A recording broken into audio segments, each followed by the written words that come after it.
చూడండి, ఈరోజు నేను మీకు సాంబార్ రెసిపీ చూపించబోతున్నాను. దీనికి కావలసిన ఐటమ్స్: ఒక చిన్న గ్లాసుతో కందిపప్పు, పెద్ద ఉల్లిపాయ అయితే ఒక ఉల్లిపాయ ముక్కలు, 2 పచ్చిమిరపకాయలు, ఒక చిన్న సొరకాయ తీసుకొని ముక్కలు, ఒక 2 లేదా 3 బెండకాయ ముక్కలు, ఒక వంకాయతో ముక్కలు, ఒక టమాటో, ఒక ములంకాడ ముక్కలు, 2 రెబ్బల కరివేపాకు, కొంచెం కొత్తిమీర, నేనైతే ఒక పెద్ద నిమ్మకాయ సైజ్ అంతా చింతపండు తీసుకున్నాను. చింతపండు ఏంటంటే పులుపుని బట్టి ఉంటుంది. అది మీరు చూసుకొని చింతపండు ఎంత పులుపు ఉంది అనే దాన్ని బట్టి మీరు తినే పులుపుని బట్టి అడ్జస్ట్ చేసుకొని చింతపండుని శుభ్రంగా కడుక్కొని ముందుగా నానబెట్టుకోవాలి. ఇంకా మీకు కావాలంటే ఈ సాంబార్లో చిన్న ఉల్లిపాయలుగా కూడా కట్ చేసుకుని వేసుకోవచ్చు. అది ఇంకా బాగుంటుంది. క్యారెట్, బీన్స్, మీకు నచ్చిన వెజిటబుల్స్ ఏవైనా వేసుకోవచ్చు. ఓకేనా? దీని తర్వాత ఇప్పుడు మనం పప్పుని కుక్కర్లో వేసి ఫస్ట్ కుక్ చేసుకొని మ్యాష్ చేసుకుందాం. ఇప్పుడు పప్పుని మనం కుక్ చేస్తున్నాం కదా, ఆ పప్పు కుక్ అయ్యేలోగా ఇందాక మనం కట్ చేసి పెట్టుకున్న వెజ్జీస్ అన్నీ ఒక పాత్రలో వేసుకొని, సాంబార్ ఏ పాత్రలో అయితే చేసుకుంటామో ఆ పాత్రలో వేసుకొని అందులో కొంచెం ఉప్పు, 1 స్పూన్ వరకు ఉప్పు, కొంచెం పసుపు, నేనైతే ఒక పించ్ వేస్తున్నాను పసుపు, అలాగే ఒక 1/2 టీ స్పూన్ కారం. కూడా ఉప్పు కారాలు ఎప్పుడు కూడా ఇంత మెజర్మెంటు అని కరెక్ట్గా చెప్పలేము.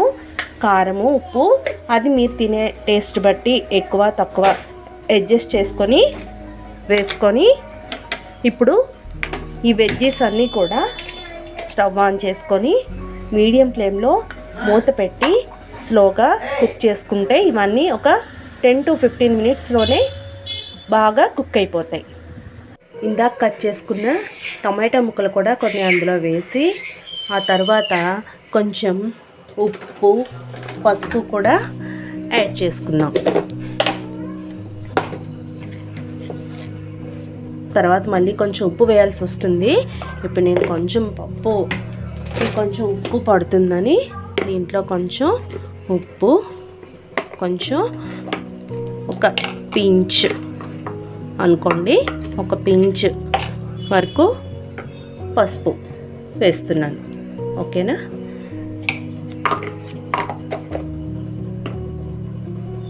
ఇప్పుడు పప్పుని మీడియం ఫ్లేమ్లో పెట్టుకొని ఒక 3 to 4 విజిల్స్ వచ్చే వరకు ఉడికించుకుంటే మనకి సరిపోతుంది.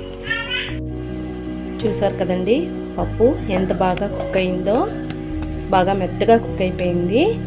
ఆ తర్వాత గరిటతో కానీ లేదా ఇలా పప్పు గుత్తితో కానీ కొంచెం ఇలా ఎనుపుకుంటే ఇంకా బాగా మ్యాష్ అయిపోతుంది. ఎక్కడైనా పలుకులుగా ఉంటే కూడా మ్యాష్ అయిపోతుంది. సాంబార్ కదా, పప్పు కొంచెం బాగా మెత్తగా మ్యాష్ అయినట్టు ఉంటేనే టేస్ట్ బాగుంటుంది. అందుకోసమనే ఇలా చేసుకోండి. చూసారు కదండి, నేనైతే చింతపండు పులుసును కూడా ఈ ఉడికిన పప్పు మిశ్రమంలో వేసి ఇప్పుడు ఈ రెండింటి మిశ్రమాన్ని నేను ఈ ఉడుకుతున్న ముక్కల్లో పోసేస్తున్నాను.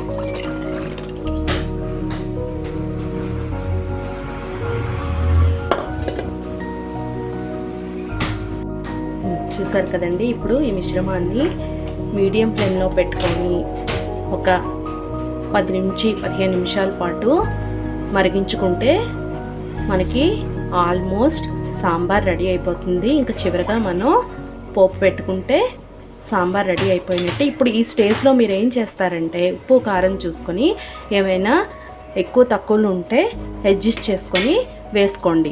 ఒకవేళ పులుపు ఏమైనా మీకు ఎక్కువగా అనిపిస్తే ఒక టిప్పు, ఎప్పుడైనా ఏదైనా మనకి పులుసులో కానీ సాంబార్లో కానీ పులుపు ఎక్కువగా అనిపించింది అనుకోండి, అప్పుడు ఒక చిన్న బెల్లం ముక్క వేస్తే ఆ పులుపు అన్నది మనకి తగ్గిపోతుంది.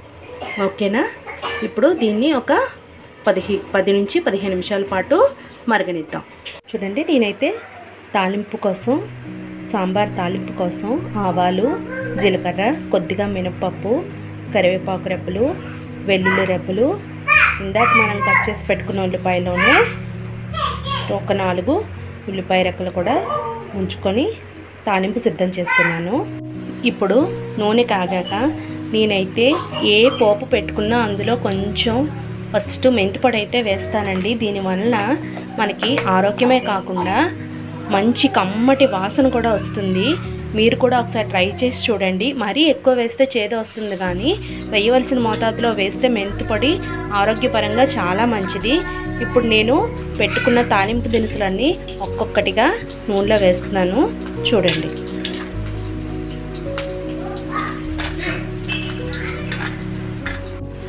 ఈ తాలింపులో కొంచెం ఇంగువ కూడా వేస్తున్నాను. దీనివల్ల మంచి సువాసన వస్తుంది.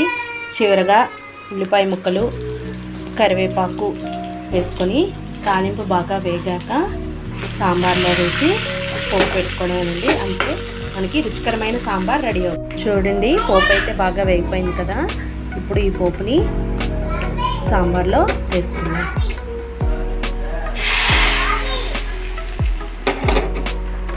ఇప్పుడు పైన ఇంకొంచెం కొత్తిమీర ఉంచుకున్నాం కదండి, ఆ కొత్తిమీరను కూడా కొంచెం కొంచెంగా వేసుకుంటే మనకి రుచికరమైన సాంబార్ రెడీ. ఈ విధంగా నేను చెప్పినట్టు చేస్తే మీకు సాంబార్ చాలా ఈజీగా హాఫ్ అన్ అవర్లోనే చేసుకోవచ్చు. ఒకసారి ట్రై చేసి చూడండి. బ్యాచిలర్స్ కూడా చాలా ఈజీగా చేసుకోవచ్చు. ఏం లేదు, పప్పు ఉడికించడం, ఒక పక్క వెజ్జీస్ ఒక పక్క ఉడికిపోతే ఇంకా సాంబార్ మనకి ఆల్మోస్ట్ ఒక 15, అదొక 15, ఇదొక 15 మినిట్స్, ఒక 30 మినిట్స్లోనే మనకి రుచికరమైన సాంబార్ రెడీ అయిపోతుంది. ఒకసారి ట్రై చేసి చూడండి. మీకు నా వంటలు కనుక నచ్చితే please like and subscribe this channel. ఓకేనా? ఇంకా మీకు ఏమేమి వంటలు కావాలో కూడా నాకు కామెంట్ సెక్షన్లో చెప్పండి.